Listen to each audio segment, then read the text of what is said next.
네, 시간 관계상 본문은 1절과 26절을 읽었는데 이 시간에는 22편 전체를 나누면서 우리를 향한 하나님의 뜻을 발견하는 시간을 갖기 원합니다.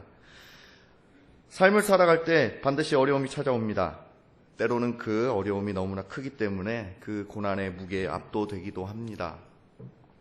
이러한 문제들을 가지고 하나님 앞에 기도하지만 사실 상황은 그렇게 쉽게 변하지는 않는 것 같습니다. 그래서 시편 기자는 내 하나님이여 라고 외치면서 자신의 절박함을 드러내고 하나님이 나를 버리셨습니까? 라고 마치 하나님께 따지는 듯이 이야기하고 있습니다. 그만큼 시편 기자의 상황은 절망적이었던 것 같습니다. 그만큼 외로웠고 그만큼 너무나도 힘든 시간을 보냈습니다. 우리가 고난 가운데 있을 때도 그러합니다. 이런 상황 가운데는 우리의 삶과 기도에도 신음소리가 납니다. 울부짖음이 생겨납니다. 그런데 시편 기자에게 하나님은 아무런 말씀이 없으신 것 같습니다. 이러한 상황은 정말 절망 그 자체입니다. 한글 성경에는 번역되어 있지 않지만 3절에서는 그러나라는 단어로 시작합니다.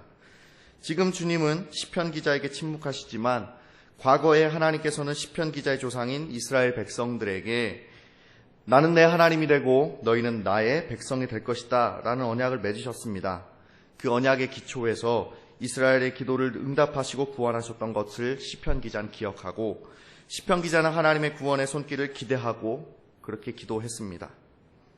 비록 지금은 자신이 버림당한 것처럼 철저하게 고독과 절망 가운데 있지만 그럼에도 하나님의 도우심을 기대하고 간구했습니다. 6절로 한번 넘어가겠습니다. 시편 기자가 말하고 있는 나는 벌레요 사람이 아니다 라는 표현은 한 인간의 자존감이 밑바닥에 완전히 처박혀 있다는 것을 보여줍니다. 그만큼 시편 기자의 삶은 너무나도 어려웠습니다. 현재 그의 상황은 절망 그 자체였습니다. 죽을 것 같은 내면의 아픔을 가지고 하나님 앞에 토로했습니다. 예전에 이스라엘 조상들은 하나님의 구원의 은혜를 입었지만 지금 시편 기자 자신에게는 아무런 도움이 없기 때문에 그렇습니다. 오죽하면 나는 벌레입니다. 벌레 같은 나입니다. 라고 이야기할까요? 그렇게 지금 비참하기에 더 이상 살아갈 가치가 없는 존재가 바로 나 자신입니다. 라고 시편 기자는 고백하고 있는 것입니다. 이렇게 어려움 가운데 고난 가운데 있는 시편 기자를 보면서 원수들은 비웃기 시작합니다. 누구 하나 시편 기자를 위한 사람도 없습니다. 모든 사람은 하나님의 이름을 들먹거리며 이제 시편 기자를 비웃기 시작합니다. 8절에 기록된 것처럼 원수들이 다음과 같이 이야기합니다. 여호와께 의탁하니 너를 구원하실걸? 하나님을 찾아봐. 하나님 너를 구원할 거야. 라고 조롱하고 있습니다. 원수들은 하나님이 구원하신다라는 진리의 본질을 말하는 것처럼 보이지만 그들은 진리의 말씀을 가지고 시편 기자를 조롱하는 데 사용합니다. 시편 기자를 조롱함과 동시에 하나님을 조롱하고 있습니다. 그래서 시편 기자는 더욱 비참해집니다. 그렇습니다.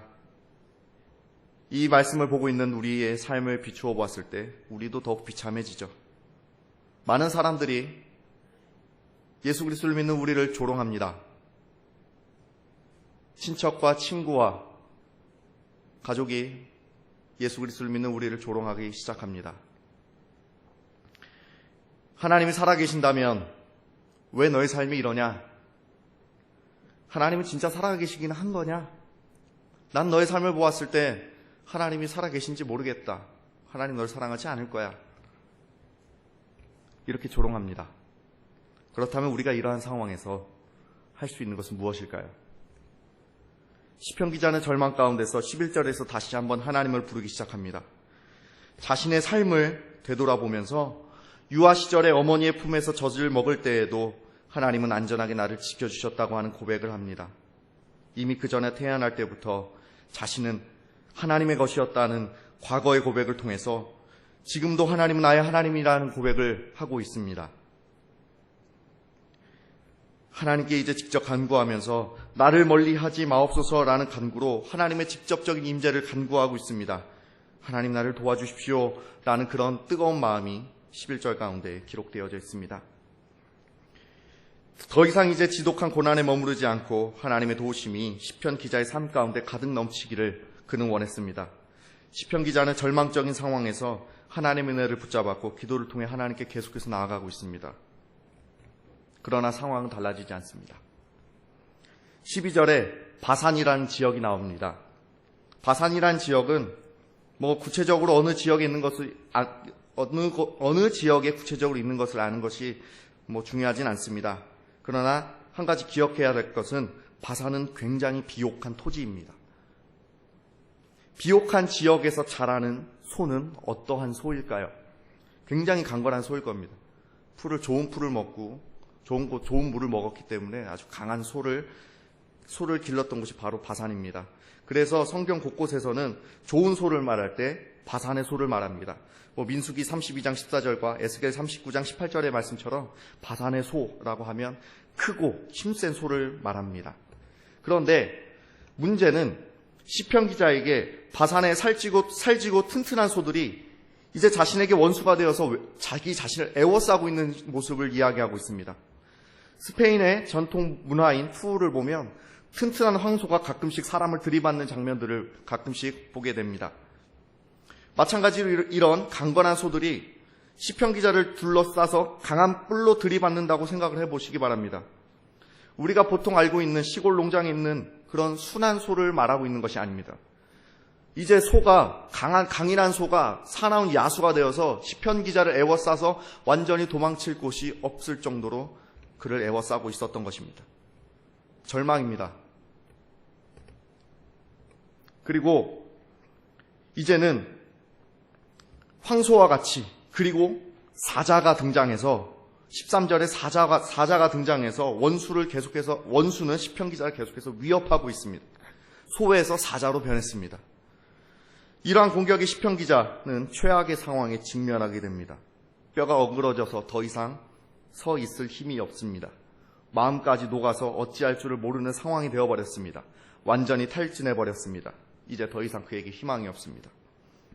시편 기자의 삶에 이제 더 이상 희망이 없는 것입니다. 힘이 말라버렸습니다. 하나님은 왜 죽음의 고통으로 시편 기자를 밀어 넣으시는 걸까요? 도대체 무슨 이유일까요?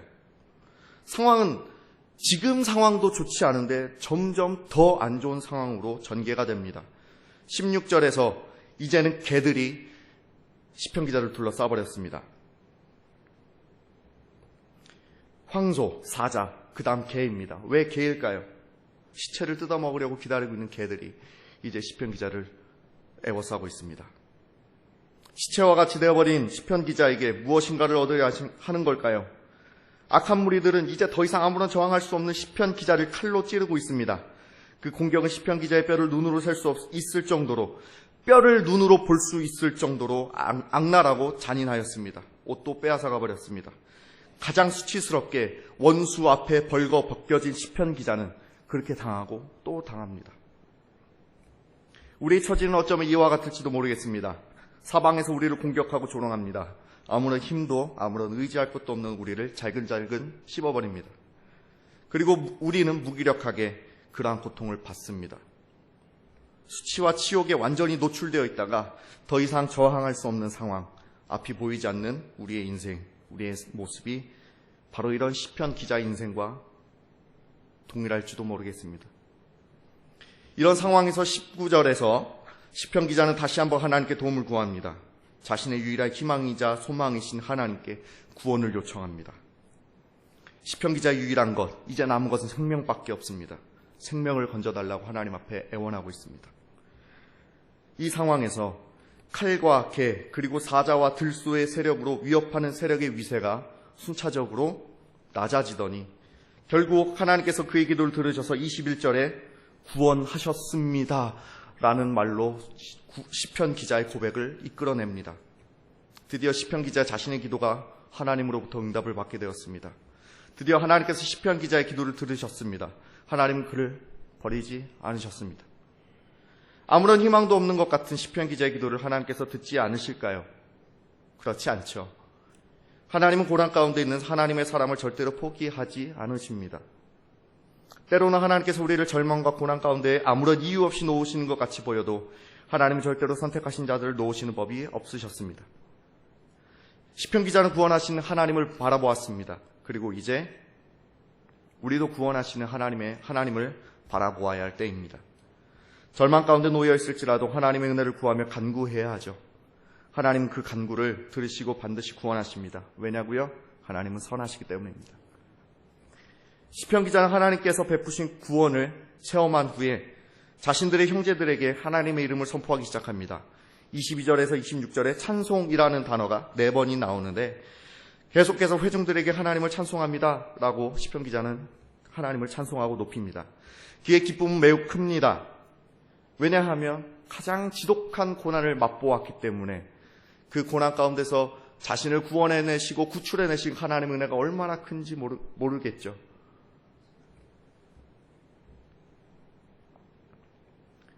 구원받은 자는 이와 같이 선포합니다. 그 기쁨을 선포하지 않고선 견딜 수 없습니다. 고난과 절망 중에 그토록 바라고 원했던 기쁨이요 열망이었기 때문입니다. 24절은 왜 모든 회중들과 모든 신앙 공동체원들이 하나님을 찬양해야 하는지 이유를 설명하고 있습니다. 하나님 공고한 자들의 공고를 멸시하지 않으십니다. 그들의 간구를 싫어하지 않습니다. 하나님은 부르짖을 때 들으시고 항상 지켜보고 계시는 분입니다. 예전에는 하나님이 나를 외면했다고 생각했는데 하나님은 내가 홀로 있다고 생각했을 때에도 함께 하셨다는 것을 시편 기자는 이제 알았던 것입니다. 그렇기 때문에 모든 자들은 하나님을 바라보아야 한다고 권하고 있는 것입니다. 아무도 나를 도와주지 않다고 생각했을 때 이미 그때 하나님께서 나와 함께 하고 계셨다는 사실을 비로소 알고 그렇기 때문에 고난 가운데 어려움 가운데 있을지라도 그래도 하나님을 사랑하고 하나님을 붙잡고 하나님 앞에 기도하라 라고 권고하고 있는 것입니다. 시편 기자는 이제는 확신으로 가득 차 있습니다. 우리도 그러해야 합니다. 하나님은 한 번도 우리를 버리신 적이 없습니다. 하나님 우리의 작은 신음에도 귀를 기울이시죠. 하나님 우리와 늘 함께 하십니다. 하나님은 우리의 슬픔을 변하게 하셔서 기쁨이 되게 하십니다. 우리의 수치를 변하여 우리를 존귀하게 하실 것입니다. 낙심하지 마십시오. 하나님은 다 들으시니 우리가 해야 할 일은 하나님을 앙망하는 것입니다. 이제 더 이상 원수는 시편 기자를 조롱할 수 없습니다. 이제 시편 기자는 먹고 배부릅니다. 하나님과의 관계가 완전히 회복되어져서 이제는 그와 더불어 먹고 마실 수 있게 되었습니다. 하나님이 도우시는 자는 하나님과 함께 먹고 마시며 그를 즐거워할 수 있습니다. 마찬가지로 여호와를 앙망하며 기다리는 자는 고난을 통과하여 그와 더불어 먹고 마시게 될 것입니다. 시편 기자와 마찬가지로 그의 구원을 사모하는 자들은 그와 더불어 먹고 마시게 될 것이라는 사실입니다. 그가 식탁에서 우리를 위로하실 것입니다. 왜냐고요? 하나님은 선하고 인자하시기 때문입니다. 시편 기자는 계속해서 자신과 형제들과 회중들에 이어서 온 땅의 백성들이 하나님을 경배해야 될 것을 권면하고 있습니다. 27절에 말하는 것과 같이 온 열방과 민족이 하나님을 기억하고 돌아오기를 바라며 예배하기를 원하고 있습니다. 온 열방과 민족이 하나님을 예배해야 하는 이유는 바로 하나님께서 온 세상의 통치자이시기 때문입니다. 시편 기자는 하나님께서 왕 되심을 보았습니다. 그리고 그의 지으심을 받은 모든 백성들은 하나님을 경배해야 하는 것입니다. 이와 같은 하나님의 통치는 죽음도 거부할 수 없습니다. 그의 앞에서는 죽음과 생명의 장벽이 아무런 의미가 없습니다. 하나님 앞에서는 죽음과 생명이 아무런 의미가 없습니다. 구분을 지을 수가 없습니다. 죽음도 생명도 다 그의 손에 있습니다. 하나님의 나라는 과거와 현재와 미래와 온 세상을 다 포함하고 있습니다. 우리 역시 하나님의 통치권 밖에 존재할 수 없습니다. 온 우주를 지으시고 다스리시는 하나님께 우리는 경배해야 함이 마땅합니다. 그리고 그 하나님은 우리의 연약함을 다 아시는 신실하신, 성실하신, 사랑 많으신 하나님이십니다. 이제 시편 기자는 현 시대를 넘어서 후대에 이르러 구원받은 후손들이 하나님을 찬양할 것을 노래하고 있습니다. 시간과 공간의 모든 차원에서 그리고 역사의 모든 순간에 하나님을 찬양하고 그의 공의, 즉 복음이 선포되어질 것을 노래하고 있습니다. 하나님은 온 민족과 열방 가운데 높임을 받으실 것입니다. 과거의 시편 기자는 괴로움 가운데 처해 있었습니다. 왜 하나님이 자신을 버리셨냐고 말할 정도로 그의 외로움은 너무나 깊었습니다. 하나님께서는 아무런 말씀이 없으신 듯 했지만 시편 기자의 기도를 듣고 그의 슬픔을 기쁨으로 변화시키셨고 온 세계와 열방 가운데 하나님의 이름이 높아질 것을 선포하게 하셨습니다. 그의 삶이, 그의 고백이 아름다운 고백으로 변화되어지도록 하나님께서 그를 인도하신 것입니다. 우리의 삶 역시 마찬가지입니다. 우리의 삶도 괴로움도 고난이 가득합니다. 제가 인생을 길게 살지 않았지만 짧은 인생이지만 그랬던 것 같습니다. 짧던 길던 인생에는 다 질곡이 있더라고요. 우리의 삶도 그래서 괴로움과 고난이 가득하고 또한 기쁠 때도 있지만 가슴 치고 아파했을 때가 어쩌면 더 많았던 것 같습니다. 하나님 나를 사랑하지 않은 것 같이 느껴질 때가 사실 저에게도 너무나도 많이 있었습니다. 하나님이 안 계신 것처럼 느껴서 방황할 때도 있었습니다. 그러나 하나님은 하나님께 도움을 구하는 자들의 괴로움을 외면하진 않으셨습니다. 하나님은 그 고통과 신음소리를 지금도 듣고 계십니다. 그런데 왜 하나님은 시편 기자에게 이토록 큰 어려움을 주셨다가 역전시키시는 그 은혜를 베풀어 주셨을까요? 하나님은 아무런 의도 없이 이러한 고난을 주시는 분은 아닙니다. 문제는 우리가 지혜가 부족하기 때문이죠. 우리는 지혜가 없어서 하나님의 섭리와 계획을 잘 모르기 때문에 때로는 원망도 하고 답답해합니다. 그러나 하나님은 아무런 이유 없이 이러한 어려움을 우리에게 허락해 주시지는 않습니다. 분명한 이유가 있는 거죠. 시편 기자가 겪었던 가장 극심한 고통 가운데 하나님은 함께 하셨습니다. 그렇기 때문에 시편 22편은 우리에게 너무나 귀한 하나님의 사랑을 느끼게 해주는 아주 소중한 시입니다. 시편 22편은 메시아 예언시입니다. 예수 그리스도를 예언하는 시입니다. 죄로 물든 세상 가운데 살아가야 하는 인간의 고통을 예수 그리스도께서 담당하실 것이라는 사실을 이 시를 통해서 하나님은 알려주신 것입니다. 시편 22편 1절의 말씀 가운데 내 하나님이여 내 하나님이여 어찌 나를 버리셨나이까 라는 말씀은 마태복음 27장 46절에 나의 하나님 어찌하여 나를 버리셨나이까 라는 예수님의 말씀으로 성취되어졌습니다. 시편 22편 7절의 말씀에 나를 보는 자는 다 나를 비웃으며 입술을 비축거리고 머리를 흔들며 말하되 이 말씀은 마태복음 27장 39절에 지나가는 자들은 자기 머리를 흔들며 예수를 모욕하며 라는 말씀으로 성취되었습니다. 14절의 말씀 나는 물같이 쏟아졌으며 내 모든 뼈는 어그러졌으며 이 말씀은 요한복음 19장 34절에 창으로 옆구리를 찌르니 곧 피와 물이 나오더라 라는 말씀으로 성취되었습니다.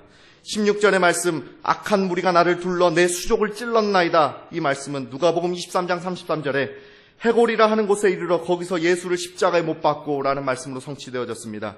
18절의 말씀은 내 겉옷을 나누며 속옷을 제비 뽑나이다 이 말씀은 마태복음 27장 35절에 그 옷을 제비 뽑아 나누고 라는 말씀으로 성취되어졌고요. 시편 22편 22절의 말씀 내가 주의 이름을 형제에게 선포하고 회중 가운데서 주를 찬송하리이다 이 말씀은 마태복음 28장 10절에 가서 내 형제들에게 갈릴리로 가라 하라 라는 말씀으로 성취되어졌고 시편 22편 27절의 말씀 땅의 모든 끝이 여호와를 기억하고 돌아오며 모든 나라의 모든 족속이 주의 앞에 예배하리니 이 말씀은 마태복음 18장 19절에서 20절의 말씀 가운데 가서 모든 민족을 제자로 삼아 아버지와 아들과 성령의 이름으로 세례를 베풀고 라는 말씀으로 성취되어졌습니다. 그렇습니다. 하나님은 의인의 고난을 통해서 하나님의 뜻을 온 세상 가운데 보여주셨습니다. 시편 기자의 모습을 그 고난 가운데 밀어 넣으시더니 하나님의 놀라운 영광을 드러내셨습니다. 인간이 겪을 수 있는 최고의 아픔과 고통을 하나님의 아들 예수 그리스도께서 담당하실 것이라는 그 귀한 예언을 시편 22편을 통하여서 우리에게 보여주고 있습니다. 시편 기자는 하나님께 버림받은 느낌과 감정을 가졌지만 우리 예수님은 실제로 하나님께 버림을 받으셨습니다. 예수 그리스도는 버림을 받을 이유가 없었습니다. 그가 하나님께 버림을 받은 이유는 바로 우리의 죄 때문이었습니다. 그러나 예수 그리스도로 말미암아 그를 믿는 자는 구원을 얻게 되었습니다. 그리고 그 구원의 기쁨을 가지고 온 세상 가운데 시편 기자와 마찬가지로 우리도 하나님을 자랑해야 합니다. 이 시편 22편을 우리의 삶에 투영해 볼 때 우리의 삶은 절대로 절망적이지 않습니다. 그 이유는 바로 하나님께서 온 세상을 통치하고 계시며 우리를 위해 예수 그리스도께서 죽임을 당하고 부활하셨고 성령님께서는 그 사실을 믿을 수 있도록 우리 마음을 새롭게 하시기 때문입니다. 우리의 인생은 결코 쉽지 않은 인생입니다. 쉽지 않은 인생을 우리 성도님들께서 살아오셨고 앞으로 저 또한 그렇게 살아가야 될 것입니다. 그러나 우리를 붙드시며 힘을 주시는 하나님 때문에 우리는 그래도 기쁨을 가지고 살아갑니다. 소망을 가지고 살아갑니다. 그리고 하나님을 찾는 자의 삶을 하나님께서 직접 친히 역전시켜 주실 것입니다. 시편 기자는 어려움 가운데서 하나님을 찾았더니 그의 삶을 통하여 예수 그리스도의 모습을 드러내도록 하셨습니다. 힘이 들고 어려워 절망에 빠질 수 없었지만 그는 오실 예수 그리스도를 드러내었습니다. 비록 그 자신의 어려움에 있었을 때는 그 사실을 몰랐지만 하나님은 그의 어려움 속에서 자신의 놀라운 사랑과 계획을 드러내셨습니다. 하나님이 우리의 삶에 희노애락을 주신 이유는 바로 이렇습니다. 하나님과 함께 기뻐하고 하나님과 함께 때론 노여워하며 하나님과 함께 슬퍼하고 하나님과 함께 즐거워하는 삶, 바로 우리가 인생 가운데 누릴 수 있는 최고의 특권이고 은혜입니다. 시편 기자와 마찬가지로 질곡 가운데 있는 우리의 삶과 인생 가운데 하나님께서는 자신의 영광을 온 세상 가운데 드러내실 것입니다. 우리를 향한 하나님의 뜻은 바로 이것이 아닐까 생각합니다. 예수님이 우리와 함께 하심을 믿고 고난과 삶의 어려움 가운데 올려드리는 소망의 노래로 인해 하나님은 영광을 받으시고 우리의 삶은 하나님의 영광의 빛으로 영롱하게 빛날 것입니다.